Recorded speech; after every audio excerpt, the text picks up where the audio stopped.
சொர்க்கத்தை நோக்கி அல்லாஹுவை நோக்கி புறப்பட்டவர்களாக அல்லாஹ்வுடைய திருப்தியை பெற்றவர்களாக இருந்த நபிகள் பெருமானார் ஸல்லல்லாஹு அலைஹி வஸல்லமுடைய தோழர்கள் எல்லாம் தன்னுடைய நேரங்களை இது போன்று மார்க்கத்தை படிப்பதற்கு அந்த சொர்க்கத்தை பெறுவதற்கு ஓடி போயிருக்கிறார். திருக்குர்ஆன் அல்லாஹ்வின் பக்கம் ஓடச் சொல்லுகிறது, மன்னிப்பின் பக்கம் ஓடச் சொல்லுகிறது, சொர்க்கத்தின் பக்கம் ஓடச் சொல்லுகிறது. ஃபஸ்தபிகுல் கைராத், நன்மையான மார்க்கம் சொல்லும் நன்மையான காரியங்கள்ல முதல்ல போய் நெல்லு. செல்போன் வாங்குறதுல போய் முதல்ல நிக்காத. இபாதத்துகள்ல அல்லாஹ்வுடைய கடமை நிறைவேற்றுவதில் நீ ஃபர்ஸ்ட்ல போய் நெல்லு. மார்க்கத்தினுடைய சட்டதிட்டங்களை புரிவதில் தெரிந்து கொள்வதில் நீ முதலாளாக நெல்லு. இப்படித்தான் இஸ்லாம் வழிகாட்டுதே தவிர வீண் பெருமைகள் இதன் மூலமாக தான் பெரிய ஆளாகிவிட்டோம் என்பதை பகட்டை காட்டுவதற்கு அது போன்ற காரியங்களுக்கு முந்தி போவதை சொல்லவில்லை. இதெல்லாம் வெறும் ஏமாற்று உலகம் என்பதை நீங்கள் ஆழமாக பதிய வைத்துக் கொள்ளுங்கள் என்று சொல்லுகிறார். நபி ஸல்லல்லாஹு அலைஹி வஸல்லம் அவர்கள் சொர்க்கத்தை பற்றியும் சொர்க்கத்தில் கிடைக்கும் இன்பங்களை பற்றியும் நிறைய அழகா சொல்லி இருக்கிறார். நபிமொழிகள் சொல்லப்பட்ட புகாரி நீங்கள் பார்க்கலாம், மௌலிய சௌத்தின் ஃபில் ஜன்னா கைரும் மினத் துன்யா வமா ஃபீஹா, சொர்க்கத்தில் ஒரு சாட்டை இடம் கிடைப்பது உலகத்தில் இருப்பதை விட சிறந்தது. உலகத்தையே உங்களுக்கு எழுதி வைத்து உலகத்தினுடைய பொருள்கள் அனைத்தும் உங்களுக்கு கொடுத்தாலும் ஒரு கை நீளம் ஒரு சாட்டை அளவுக்கு சொர்க்கத்தில் கிடைக்கும் இடம்தான் பெரிதாக இருக்கும், அதனுடைய இன்பம் தான் பெரிதுன்னு சொன்னார். அஸ்ஸலாமு அலைக்கும் வரஹ்மத்துல்லாஹி வபரகாத்துஹு. எல்லாமல்ல அல்லாஹுவின் நல்லடியார்களே, எல்லாமல்ல அல்லாஹு தஆலா இவ்வுலகத்தை படைத்து மனிதனுக்கு பயன்பெறும் ஏராளமான பொருட்களை இந்த உலகத்தில் உருவாக்கி இருக்கிறார். அதில் பெரும்பான்மையான பொருட்கள் இவனுடைய பயன்படுத்தும் விதத்தை அடிப்படையாக வைத்து படைத்தவனுடைய நினைவுகளை விட்டும்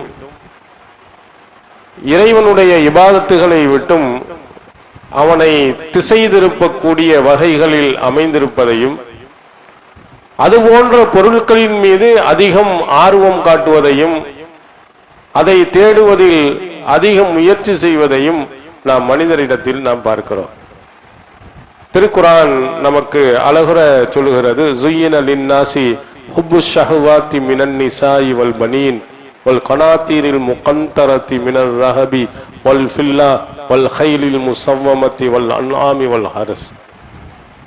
அல்லாஹ் சொல்லுகிறான், ஸுய்யின லின்னாஸி ஹுப்புஷ் ஷஹவாத்தி மினன் நிசா, பெண்களின் மீது மோகம் கொள்ளுதல், குழந்தைகளின் மீது அன்பு செலுத்துதல், மோகம் பண்ணுதல், அதே போன்று வெள்ளி தங்க குவியல்கள் மீது, அடையாளம் விடப்பட்ட உயர்ந்த குதிரைகள், கால்நடைகள், விவசாய நிலங்கள், இவைகளின் மீது இவன் மோகம் கொள்வதை நாம் அழகாக ஆக்கி வைத்திருக்கிறோம்.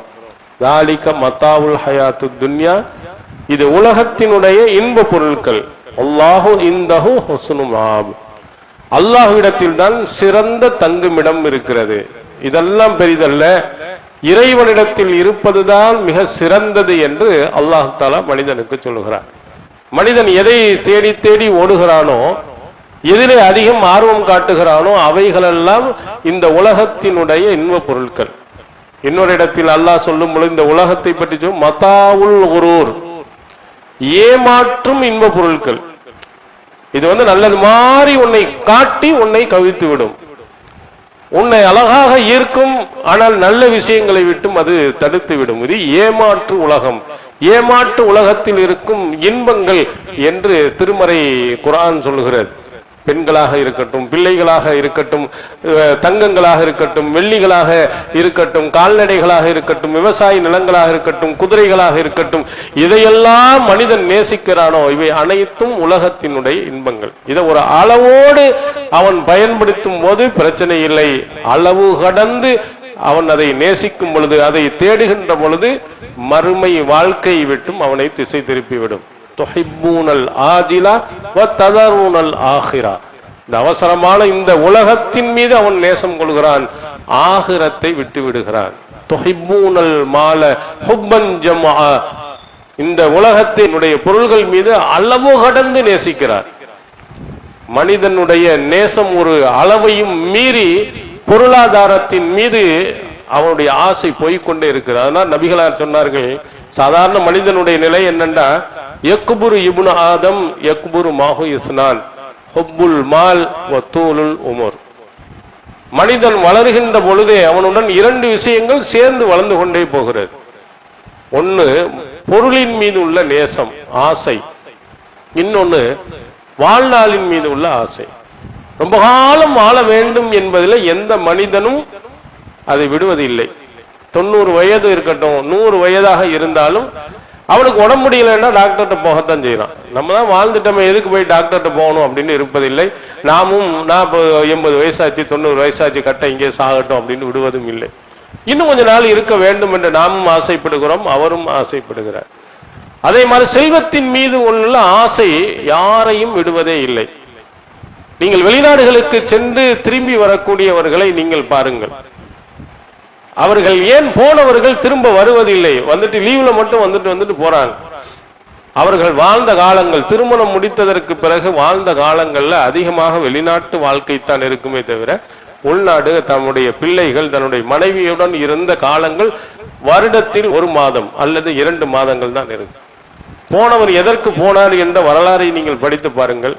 ரொம்ப கஷ்டத்துல, சிரமத்தில், கடன் தொல்லையினால் இந்த கடனை அடைச்சிட்டா போதும் நிம்மதியா நம்ம இருந்துடலான்னு தான் காலடி எடுத்து வைக்கிறான். காலடி எடுத்து வைத்தவுடன் அல்லாஹ் பொருளாதாரத்தை கொடுத்து கடனையும் அடைத்து விடுகிறான். சரி, அல்ஹம்துலில்லாஹ், அல்லாஹ் கடனை அடைச்சிட்டா நம்ம உள்ளூரோட செட்டில் ஆகணுங்கிறது இல்லை. அதுக்கு அடுத்து இன்னொரு ஆசை, சொந்தமா ஒரு வீடு வாங்கணும், ஒரு நிலத்தை வாங்கணும், அதுக்கடுத்து அதை வீடை கட்டணும், அப்புறம் நம்ம பிள்ளைய படிக்க வைக்கணும். இப்படியே அவனுடைய வாழ்நாள்ல மொத்தமே அங்கேயே போய்விடுகிறது. நபிகளார் அவர்கள் அழகாக சொன்னார்கள், யாருக்கும் போதும் இவ்வளவு இருந்தா போதும்னு விட்டுட்டு போறதே இல்லை. பல தலைமுறையாக சொத்துக்கள் வச்சு அவ்வளவு பேரும் சாப்பிட்டாலும் என்ன செய்யாது, அழியாது.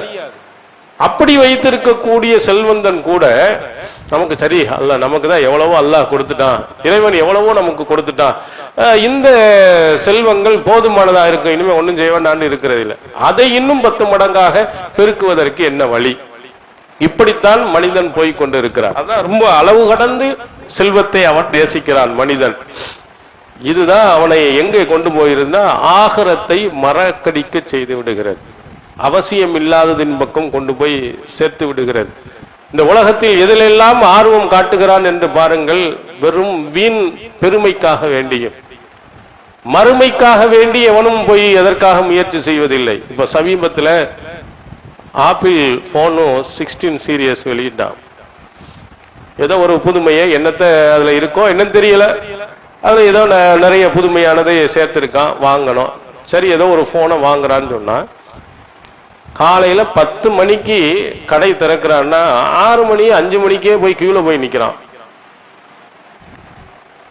அந்த ஃபர்ஸ்ட் வாங்குறதுல என்ன இருக்கு, முதல் சஃப்ல வந்து நின்றா, அதாவது ஃபஜர் தொழுகையில் வந்து நின்றால், இந்த மாதிரி தொழுகையில் வாங்கு சொல்வதில் கடமையான தொழுகை முதல் நின்றா எவ்வளவோ நன்மைகள் உண்டு, அதுல அள்ளிக்கிட்டு போகலாம்.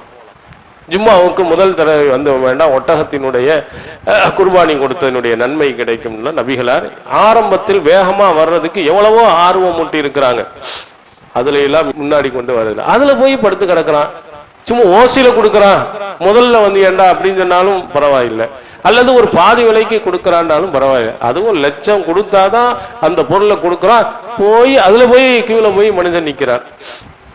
எங்க ஓடுகிறான்னு பாருங்க, எதை நோக்கி ஓடிக்கொண்டு இருக்கிறான். இன்னும் சில கிறுக்குகள் இருக்கிறார்கள். இவன் என்னது ஏன்னா துபாய்க்கே போயிடுறான். ஏன்னா ஒரு நாள் முன்னாடி துபாயில வெளியிடுறானா, அத பெருமை, நான் அங்கேருந்து வாங்கிட்டு வந்தேன்னு இங்க வந்து காட்டுறது. துபாயில வாங்கினாலும் அதே போன் தான், இங்க வாங்கினாலும் அதே போன் தான். இதுல என்ன அவனுக்கு பெரிய பெருமை இருக்கிறது? இதுக்கு வந்து ஒரு உம்ரா செய்வதற்காக, ஒரு ஹஜ்ஜுக்கு செய்வதற்காக ஒருத்தன் போயிட்டு வந்தான்டா அல்லாஹ்வுடைய அருளை தேடி போனான்னு சந்தோஷப்படலாம், இதுக்கு ஓடுகிறான். ஆனால் ஒரு காலகட்டங்கள் இருந்தது, ஏழை மக்கள் எவ்வளவெல்லாம் கஷ்டப்பட்டு இருக்கிறாங்க, எதுக்கெல்லாம் கால் கடுக்க நின்று இருக்கிறார்கள். இன்னும் எத்தனை பேர்கள் கால் கடுக்க நிற்கிறார்கள், அவர்களை பற்றி அவன் சிந்திப்பதில்லை. ஆரம்ப காலத்துல ரேஷன் கடையை நம்பியே வாழ்ந்த குடும்பங்கள் நிறைய இருக்காங்க, இப்பவும் இருக்கிறாங்க. அத ஒரு சிலர்கள் ஒரு பாடல்களாக அழகாக சொல்லுவார்.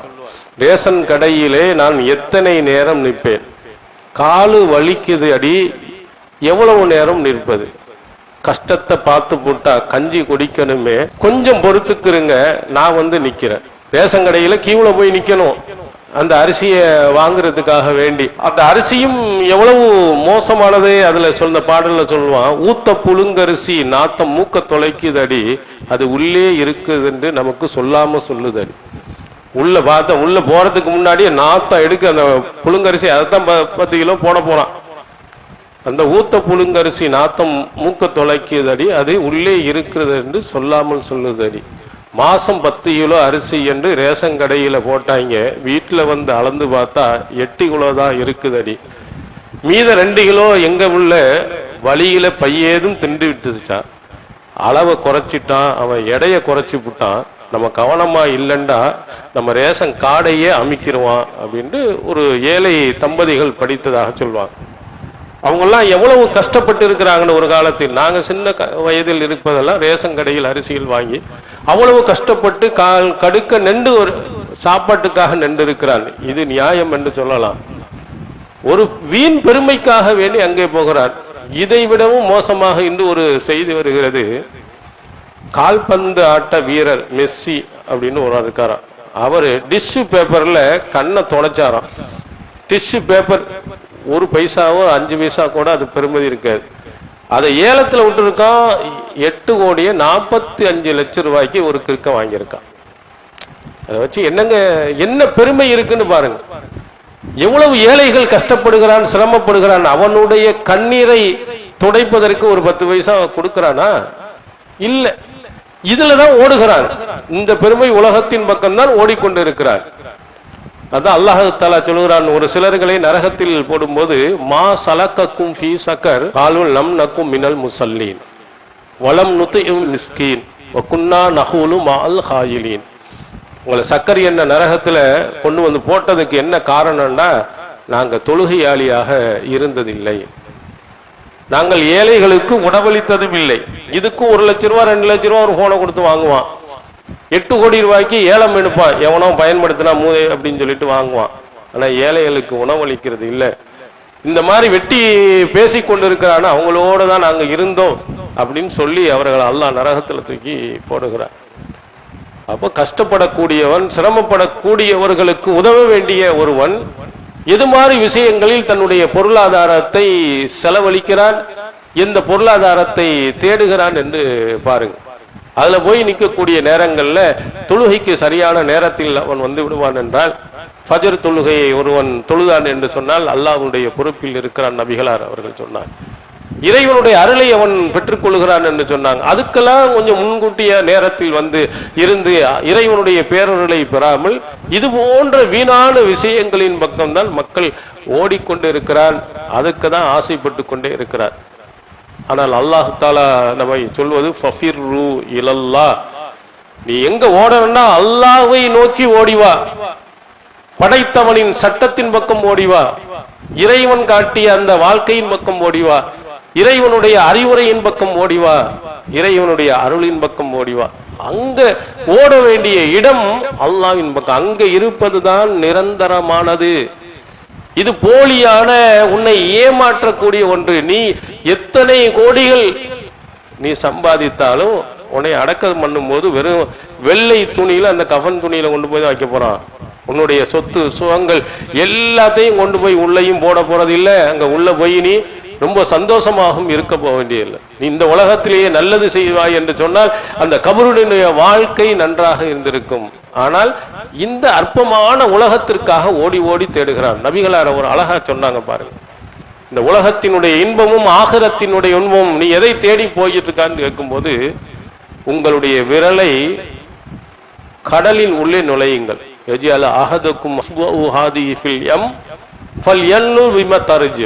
சஹீஹ் முஸ்லிமில் இடம்பெறுகிற அந்த தண்ணீர்ல இருந்து கையில எவ்வளவு ஒட்டி இருக்குன்னு பாருங்க. இதான் உலகத்தின் முழு இன்பம்னு சொன்னார். கடல் எவ்வளவு நீர் நிறைந்திருக்கு. இவை அனைத்தும் மறுமையினுடைய மொத்த இன்பங்கள். ஆனா நீ உலகத்தில எல்லாத்தையும் நீ எடுத்துக்கொண்டாலும் உன்னுடைய விரலில் ஒட்டி கொண்டு இருக்கக்கூடிய இந்த தண்ணி இருக்கலாம். நான் அதுக்கு தான் ஓடுறான். எதுக்கு ஓடி இருக்கணும்? உண்மையிலேயே இந்த கடல் அளவு இன்பம் இருக்குதே, அந்த சொர்க்கத்தின் பக்கம் ஓடி இருக்கணும். ஆனா ஓடல. அல்லாஹ் ஓட சொல்லுகிறான், சாரிவு இலா மக்ஃபிரத்தின் வ ஜன்னah, அவனுடைய மன்னிப்பின் பக்கமும் அந்த சொர்க்கத்தின் பக்கம் விரைந்து செல்லுங்கள். சொர்க்கத்தை அடைவதற்கு உனக்கு என்னென்ன வழிகாட்டுதல் எல்லாம் இருக்குதோ அந்த வழிகாட்டுதலின் பக்கம் போ. இந்த வீணான விஷயங்களின் பக்கம் போகாதே, நேரத்தை வீணடிக்காதே, அதுல ஓடாதே. எவ்வளவு பேர்கள் நீங்கள் பாருங்கள், பள்ளியில் தொழுவதற்கு ரொம்ப சிரமம் எடுத்துக்கொள்வான், இரவு தொழுகையில் ரொம்ப சிரமம் எடுப்பான், ரமலான் மாத தொழுகையில ரொம்ப கஷ்டம் என்று சொல்லுவான். ஆனா நைட்டு விடிய விடிய உட்கார்ந்து கிரிக்கெட் பார்த்துட்டு இருப்பான். அதுவும் இந்தியா பாகிஸ்தான் ஃபைனல் மேட்ச்ன்னு பாத்தீங்கன்னா எங்கேயும் பயான வைக்க முடியாது. சில பயான்களை கேன்சலே பண்ணிடுறாங்க. ஏன்னா யாரும் வரமாட்டாங்க, நீங்க யார்கிட்ட பேச போறீங்க? எத்தனை மணிக்கு? அது 1 மணி 2 மணியா இருந்தாலும் சரி, வீட்டில் உட்கார்ந்துக்கிட்டு அந்த டிவியை பார்த்து கொண்டு மொத்த நேரத்தையும் அதற்கு செலவழிக்கிறான். அல்லாஹ்வுடைய மார்க்கத்திற்காக, அதை படிப்பதற்காக, அதை தேடுவதற்காக இவன் செலவழிப்பதும் இல்லை. இவனுடைய நேரங்கள் எல்லாம் வெட்டியான, அதை பார்ப்பதின் காரணத்தினால் நமக்கு என்ன ஆகிவிடப்படுது? ஒரு சாதாரண ஒரு விளையாட்டு, அது நேரம் இருந்தால் பார்க்கலாம், இல்லை என்றால் அடுத்த நாளில் கூட பார்க்கலாம், பேப்பர்ல பார்க்கலாம். ஒவ்வொரு பந்துக்கும் அப்படி அவ்வளவு தெளிவாக காட்டுறான், அழகா பார்த்துட்டு போலாம். அந்த நேரத்திலேயே முழு நேரத்தையும் செலவழித்து போறான். ஆனால் மார்க்கம் காட்டக்கூடிய பயான்கள்ல இருப்பதற்கு எவ்வளவு நேரத்தை ஒதுக்குறான்னு பாருங்க, படிப்பதற்கு எவ்வளவு நேரம் ஒதுக்குறான்னு பாருங்க, நம்முடைய இதுல எவ்வளவு நேரம் நாம் ஒதுக்கி வைத்திருக்கிறோம் என்று பாருங்க. உபாத் இப்னு வலீத் அவர் சொல்வார், சஹீஹ் முஸ்லிமில் நீங்கள் பார்க்கலாம், நானும் என்னுடைய தந்தையும் நாங்க அந்த அன்சாரி குலத்தில் இருக்கக்கூடிய அந்த நபி தோழர்கள்ல தேடி போனோம். நத்ருமுல் இல்ம ஹாதல் ஹய்யி கபுல ஐயஹ்லிக்கும். பாப்பாவும் பிள்ளையும் சேர்ந்து சொல்லுகிறார்கள். பாப்பா சொல்றாரு, நம்ம போவோம், அன்சாரிகள் நபித்தோழர்கள் இறப்பதற்கு முன்பாக நம்ம அவர்கள்ட்ட போய் கல்வியை போய் படிச்சுட்டு வந்துடுவோம். எதற்காக புறப்பட்டு போறாங்கன்னு பாருங்க. மார்க்கத்தினுடைய கல்வியை, இறைவனுடைய கல்வியை, சொர்க்கத்தை காட்டக்கூடிய அந்த வழிகாட்டுதலினுடைய கல்வியை அந்த நபி தோழர்கள் இருக்கிற காலத்திலேயே போய் நம்ம படிச்சுட்டு வந்துடுவோம். இல்லைன்னா நமக்கு கிடைக்காமல் போயிடலாம். நிறைய நபி தோழர்கள் இங்க இருக்கிறாங்கன்னா அபுல் புசூர் ரலியல்லாஹு அன்ஹு அவர்களை சந்தித்து அவர்கள் கேட்ட நபிமொழிகளை படித்து வந்தார்கள். இந்த செய்தி தாயும் தந்தை பிள்ளைகள் எல்லாரும் டூருக்கு நம்ம புறப்பட்டு போனதுண்டு, சொந்த பந்தங்களை பார்ப்பதற்கு போனதுண்டு. நாம மார்க்க கல்வியை படிப்பதற்கு, நாம் சொர்க்கத்தினுடைய வழிகாட்டக்கூடிய அந்த கல்வியை படிப்பதற்கு நாம் எவ்வளவு பேர் புறப்பட்டு போயிருக்கிறோம்னு பாத்தீங்கன்னா இல்ல, அதுல ஓடுறது இல்லை. மற்ற விஷயங்களுக்கு இது மாதிரி டூருக்கு போகணும்னு சொன்னா அவ்வளவு சந்தோஷமும் அவ்வளவு மகிழ்ச்சியும் நம்ம ஓடுகிறோம். ஆனால் இதற்கு நம்ம எந்த விதமும் பண்றதில்லை. அன்னை ஆயிஷா சித்திகா ரலியல்லாஹு அன்ஹா அவர்கள் சொல்றாங்க, உருவா அவர்கள்ட்ட சொல்றாங்க, அப்துல்லா பின் அம்ரு பின் ஆஸ் ரலியல்லாஹு அன்ஹு மாறும் பினா, நம்ம பகுதியை கடந்து செல்ல இருக்கிறான்னு ஒரு தகவல் வந்திருக்கு. எனவே ஃபல்கா, அவரை போய் சந்தி, அவரிடத்தில் மார்க்கம் தொடர்பான கேள்வியை கேளு. பக்கத்து ஹமல அனின் நபி ஸல்லல்லாஹு அலைஹி வஸல்லம் இல்மன் கஸீரா, அல்லாஹ்வின் தூதரிடத்தில் நிறைய கல்வியை அவர் சுமந்திருக்கிறார், நிறைய படிச்சிருக்காருப்பா. நம்ம தாண்டி போறார். ஆயிஷா நாயே எவ்வளவு செய்திகளை தெரிந்தவர்கள், அதுல அவங்களுக்கு மிதப்பு வரவில்லை. நான் தான் எல்லாரும் பெரியவன், எனக்கு எல்லாம் தெரியும்தான். இல்லை, நமக்கு தெரியாத எத்தனையோ விஷயங்கள் உண்டு, நாம் கேட்காத எத்தனையோ விஷயங்கள் நபிகளாரில் கேட்டவர்கள் உண்டு. எனவே அவர்கள் சொல்லுகிறார்கள், போய் கேட்டு நபிகளாரின் உள்ள செய்திகளை அவரிடத்திலிருந்து கத்துக்கிட்டு வந்துரு அப்படின்னு சொல்றாங்க.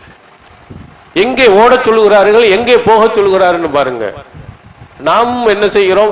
ஏதோ படிப்பதற்கு விரட்டுகிறோம், வேலை செய்வதற்கு விரட்டுகிறோம், அதெல்லாம் செய்யறோம், பரவாயில்லை. ஆனால் மார்க்கத்தை படிப்பதற்கும் மார்க்கத்தை தெரிந்து கொள்வதற்கும் இதை கொஞ்சம் வேகமா ஓடி போய் அதை போய் நீ படித்துட்டு வா, நேரம் ஆயிருது, போ சீக்கிரம். ஜும்மாவுடைய பயான் நடக்குது, பயான் கேட்கணும், சீக்கிரம் ஓடி. நம்ம பிள்ளைகளை விரட்டி இருக்கிறோமா? அல்லது மற்ற நேரங்களில் நடக்கக்கூடிய பயான்கள்ல நபிமொழிகள் சொல்லப்பட்டு போய் கரெக்டா போய் கேட்டு வந்துரு அப்படின்னு நம்ம விரட்டி இருக்கிறோமா? இல்ல. சொர்க்கத்தை நோக்கி, அல்லாஹுவை நோக்கி புறப்பட்டவர்களாக, அல்லாஹுடைய திருப்தியை பெற்றவர்களாக இருந்த நபிகள் பெருமானா ஸல்லல்லாஹு அலைஹி வஸல்லம் தோழர்கள் எல்லாம் தன்னுடைய நேரங்களை இது போன்று மார்க்கத்தை படிப்பதற்கு, அந்த சொர்க்கத்தை பெறுவதற்கும் என்ன செஞ்சிருக்கிறாங்க? ஓடி போய் இருக்கிறாங்க. திருக்குரான் அல்லாஹ்வின் பக்கம் ஓடச் சொல்லுகிறது, மன்னிப்பின் பக்கம் ஓடச் சொல்லுகிறது, சொர்க்கத்தின் பக்கம் ஓடச் சொல்லுகிறது. ஃபஸ்தபிகுல் கைராத், நன்மையான மார்க்கம் சொல்லும் நன்மையான காரியங்கள்ல முதல்ல போய் நெல்லு. செல்போன் வாங்குறதுல போய் முதல்ல நிக்காத. இபாதத்துகள்ல அல்லாஹ்வுடைய கடமைகளை நிறைவேற்றுவதில் நீ ஃபர்ஸ்ட்ல போய் நெல்லு. மார்க்கத்தினுடைய சட்டதிட்டங்களை புரிவதில் தெரிந்து கொள்வதில் நீ முதலாளாக நெல்லு. இப்படித்தான் இஸ்லாம் வழிகாட்டுதே தவிர வீண் பெருமைகள், இதன் மூலமாக தான் பெரிய ஆளாகிவிட்டோம் என்பதை பகட்டை காட்டுவதற்கு அது போன்ற காரியங்களுக்கு முந்தி போவதை சொல்லவில்லை. இதெல்லாம் வெறும் ஏமாற்று உலகம் என்பதை நீங்கள் ஆழமாக பதிய வைத்துக் கொள்ளுங்கள் என்று சொல்லுகிறார். நபி ஸல்லல்லாஹு அலைஹி வஸல்லம் அவர்கள் சொர்க்கத்தை பற்றியும் சொர்க்கத்தில் கிடைக்கும் இன்பங்களை பற்றியும் நிறைய அழகா சொல்லி இருக்கிறார். நபிமொழிகள் சொல்லப்பட்ட புகாரியில் நீங்கள் பார்க்கலாம், மௌலிய சௌத்துன் ஃபில் ஜன்னா கைரும் மினத் துன்யா வமா ஃபீஹா. சொர்க்கத்தில் ஒரு சாட்டை இடம் கிடைப்பது உலகத்தில் இருப்பதை விட சிறந்தது. உலகத்தையே உங்களுக்கு எழுதி வைத்து உலகத்தினுடைய பொருள்கள் அனைத்தும் உங்களுக்கு கொடுத்தாலும் ஒரு கை நீளம் ஒரு சாட்டை அளவுக்கு சொர்க்கத்தில் கிடைக்கும் இடம்தான் பெரிதாக இருக்கும், அதனுடைய இன்பம் தான் பெரிதுன்னு சொன்னார். திருக்குரான் சொர்க்கத்தில் கிடைக்கும் எத்தனையோ விதமான இன்பங்களை பலவிதமாக நமக்கு விவரித்து சொல்கிறார். சொல்லிட்டு கடைசியில் அல்லாஹ் சொல்கிறான், ஃபல்யதனாஃபஸில் முத்தனாஃபிஸூன், போட்டி போடக்கூடியவர்கள் இதிலே போட்டி போட்டுக்கொள்ளட்டும். நான் தான் ஃபர்ஸ்ட், நீ தான் ஃபர்ஸ்ட், என்னட்ட தான் இருக்கு உன்னிட்ட இல்ல பெருமை பேசுகிறீர்களே, எதுல பேசணும்? சொர்க்கத்தை அடைவதில் பேசுங்க, சொர்க்கத்தை அடைவதில் முயற்சி பண்ணுங்க. போட்டி போட்டுக்கொண்டு நான் சொர்க்கத்தை அடைய போகிறேன் என்பதில் முதலிடத்தில் நீங்கள் வாருங்கள். அம்மா அதுல இல்லை. வீட்டில வீடு ஒரு வீடு இல்லைனாலும் 2 வீடு 3 வீடு 4 வீடு நிறைய நம்ம வாங்கி சொத்துக்களை சேர்க்கிறோம். என்றாவது ஒரு நாள் நம்முடைய உள்ளத்துல சொர்க்கத்தில் ஒரு வீடு நமக்கு கிடைக்கணுமே, அதுக்கு ரசூல் ஸல்லல்லாஹு அலைஹி வஸல்லம் சொன்ன அந்த ஒன்றை செய்யற முயற்சி பண்ணி இருக்கிறோமா? ரொம்ப அரிதானவர்கள். மன் பனாலில்லாஹி மஸ்ஜிதன் யபுதகி பிஹி வஜ்ஹல்லாஹ் பனல்லாஹு லஹு பைத்தன் ஃபில் ஜன்னah. அல்லாஹ்வின் திருப்தியை நாடி ஒருவர் பள்ளியாசலை கட்டினால் அவருக்கு அல்லாஹ் சொர்க்கத்தில் ஒரு வீட்டை கட்டுகிறார். நம்ம வாழ்றதுக்கு ஒரு வீடு வாங்கணும், நம்ம பிள்ளைகளுக்கு 2 வீடை வாங்கணும், அதோட நம்ம சொர்க்கத்தில் ஒரு வீடு வாங்கணும்னு ஒரு பள்ளியாசலை நாம் கட்டி கொடுப்போம் அப்படின்னு ஒரு முயற்சி நம்ம பண்ணி இருக்கிறோமா? நம்ம சொத்து சேர்க்கிறோம், சரி நல்லது, தர்மம் செய்ய மற்ற நம்ம சொந்த பிள்ளைகளை எல்லாம் நல்ல நிலையில் வைத்துக்கொள்ள.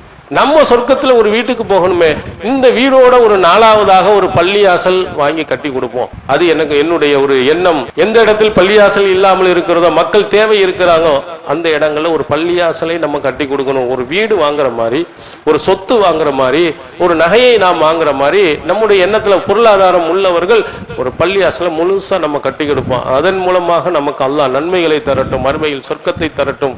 ஆசை உண்டா? இல்லை. ஆனா நபித்தோழர்கள் சொர்க்கம் கிடைக்கிறது என்று சொன்னால் அது என்ன காரியமாக உயிரையே கொடுப்பதால் பஸ்ல போய் கொடுத்திருக்கிறார்.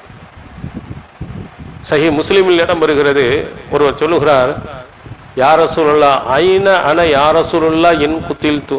இந்த போர்க்களத்துல நான் கொல்லப்பட்டு விட்டால் நான் எங்கே இருப்பேன்? ஃபில் ஜன்னah, சொர்க்கத்தில் இருப்பாய்.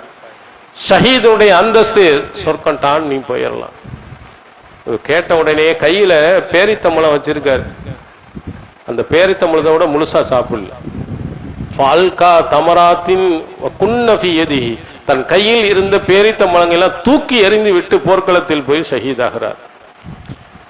அப்படின்னு பாருங்க, சொர்க்கம் கிடைக்கிறது என்று சொன்னால் தன்னுடைய உயிரையே கொடுப்பதற்கு அவர் முன் தன்னுடைய உயிரையும் கொடுத்தார். ஆனா சொர்க்கத்துக்கு ஈடு வேற எந்த பொருளும் உலகத்தில் கிடையாது. சொர்க்கம் நமக்கு கிடைக்கும் என்று சொன்னால் எதையும் நாம் இழக்கலாம், எவ்வளவு சிரமத்தையும் நாம் ஏற்கலாம். ஏன்னா அதற்கு ஈடான உலகத்தில் எந்த பொருளுமே கிடையாது. அவ்வளவு முக்கியமான அந்த சொர்க்கத்தை பெறுவதற்கு நபி ஸல்லல்லாஹு அலைஹி வஸல்லம் அவர்கள் எதையெல்லாம் சொன்னாங்களோ அதெல்லாம் முதல்ல செஞ்சிருக்காங்க. உஹது போர்க்களத்தில் நபிகளார் சொல்லுறாங்க, மை யருத்துஹு அன்னா ஃபலஹுல் ஜன்னா. யார் இந்த எதிரிகளிடம் இருந்து இந்த மக்களை காப்பாற்றுகிறாரோ அவருக்கு சொர்க்கம் உண்டு. உடனே ஒருவர் போர்க்களத்தில் போய் நின்று போராடுறார், ஷஹீதாக்கப்படுறார். நபிகளார் சொல்லுகிறார்கள், இந்த போர்க்களத்தில் போய் நின்று அந்த எதிரியை தாக்கினீன்னா அவனை கன்ஃபார்மா சொர்க்கம். உடனே உயிரை கொடுக்கிறார். 2வதாக போறார், அவரும் போர்க்களத்தில் போராடி அவரும் ஷஹீதாகிறார். எத்தனை ஹத்தா குத்தில சபா, மொத்தம் 7 நபர்கள் தன்னுடைய உயிரை கொடுக்கிறார். ஃபர்ஸ்ட் போனவர் சரின்னு சொல்லலாம், 2வது ஐயோ இவரும் செத்துட்டாரு, 3வது ஐயோ அவரும் செத்துட்டாரு, நம்ம எப்படி போகுமான்னு நமக்கு பயம் வரும். உயிர் போனாலும் பரவாயில்லை, சொர்க்கத்தில் இடம் கிடைக்கிறது என்று சொன்னால் அது எனக்கு தேவை என்று ஓடினார். பார்த்தீர்களா? அது மாதிரி நபிமொழிகளை படிக்கும் போது, ஹதீசுகளை படிக்கும் போது சொர்க்கம் கிடைக்குமானால், அவனுடைய மன்னிப்பு கிடைக்கும் என்றால், அவனுடைய அருள் கிடைக்குமானால் நம்ம எதையும் விளக்கிறதுக்கு தயாரா இருக்கணும். ஹாரிசா என்ற ஒருவர், சஹீஹுல் புகாரியில் இடம்பெறுகிறது, போர்க்களத்தில் கொல்லப்பட்டு விடுகிறார். அவங்களுடைய தாய் உம்மு ஹாரிசா ரலியல்லாஹு அன்ஹா அல்லாஹ்வின் தூதரிடத்தில் வந்து கேட்கிறார், அலா துஹத்திஸினி அன் ஹாரிசா, அல்லாஹ்வின் தூதர் அவர்களே, ஹாரிசாவை பற்றி எனக்கு தகவல் சொல்ல மாட்டீர்களா? வயின் கான ஃபில் ஜன்னா, என்னுடைய மகன் சொர்க்கத்தில் இருப்பான் என்றால் சபர்து, நான் பொறுத்துக் கொள்கிறேன். என் பிள்ளை சொர்க்கவாதியாக ஆகுவான், அதனால் அவனுடைய உயிர் போகும், ஆனால் நான் கண்டிப்பாக சபுரை இருக்கிறேன், நான் பொறுமையாக நான் இருந்து கொள்கிறேன்.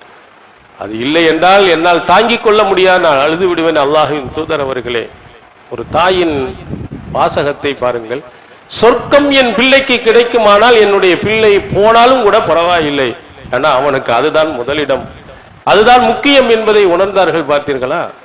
அப்ப ரசூலுல்லாஹ் சொன்னாங்க, சொர்க்கத்தில் நிறைய சொர்க்கம் உண்டு, அதுல உயர்ந்த சொர்க்கம் ஜன்னத்துல் ஃபிர்தௌஸ். இந்த உன்னுடைய மகன் அஸாபல் ஃபிர்தௌஸல் ஆலா, ஜன்னத்துல் ஃபிர்தௌஸை அடைந்து விட்டான் என்று சொன்னார்கள். அந்த தாய் மகிழ்ச்சி அடைந்தார். ஒவ்வொரு பெற்றோருக்கும் தான் பிள்ளை சொர்க்கவாதி ஆக வேண்டும் என்ற எண்ணம் மட்டும் உள்ளத்தில் இருந்தால் பத்தாது, அந்த பிள்ளையை சொர்க்கவாதியாக உருவாக்குவதற்குரிய முயற்சியில் இருக்கணும், அதற்காக ஓடணும், அதற்காக தேடணும். என்னென்ன வழிமுறைகள் எல்லாம் நம்முடைய பிள்ளையை சொர்க்கத்தில் கொண்டு போய் சேர்க்குமோ அத்தனை வழிமுறைகளையும் செய்யும் பொழுதுதான் உண்மையான சிறந்த பெற்றோராக ஆக முடியும். அல்லாஹ்வின் தூதருடைய காலத்தில் ஒவ்வொரு நபித்தோழர்களும் எப்படி இந்த சொர்க்கத்தை அடைவதற்காக தன்னுடைய உயிரையும் இழப்பதற்கு முன் வந்தார்களோ, அதுபோன்று நம்முடைய சில கஷ்டங்களை, சில சிரமங்களை, ஒரு சொர்க்கத்தை அடையும்னா சாதாரணமாக நாம் அடைய முடியாது என்பதை அல்லாஹ் சொல்லுகிறார். வஸுல்ஸிலு ஸில்ஸாலன் ஷதீதா, மிக கடுமையாக உலுக்கி எடுக்கப்பட்டார்கள், இறை தூதர்கள் கூட உலுக்கி எடுக்கப்பட்டாங்க. சொர்க்கத்தை சாதாரண அடைய முடியாது, இதுல சில சிரமங்கள் இருக்கத்தான் செய்யும். சொர்க்கத்துக்காக அந்த சிரமங்களை நாம் பொறுத்து கொண்டு அல்லாஹின் பக்கம் விரைந்தோடி இறைவனுடைய அருளை பெறுவதிலேயும் அவனுடைய அறிவுரைகளை பெறுவதிலேயும் நம்முடைய நேரங்களை செலவிடுவோம். எல்லாம் அல்லாஹ் தஆலா நாம் அனைவர்களையும் அப்படிப்பட்ட சொர்க்கவாதியாக ஆக்கி அருள்வானாக. வாஹிர் தாவானா அல்ஹம்துலில்லாஹி. இஸ்லாம் மற்றும் சமுதாய செய்திகளை அறிந்து கொள்ள தமிழ்நாடு தௌஹீத் ஜமாஅத் யூடியூப் பக்கத்தை உடனடியாக சப்ஸ்கிரைப் செய்து கொள்ளுங்கள். மேலும் பெல் பட்டனையும் கிளிக் செய்து கொள்ளுங்கள்.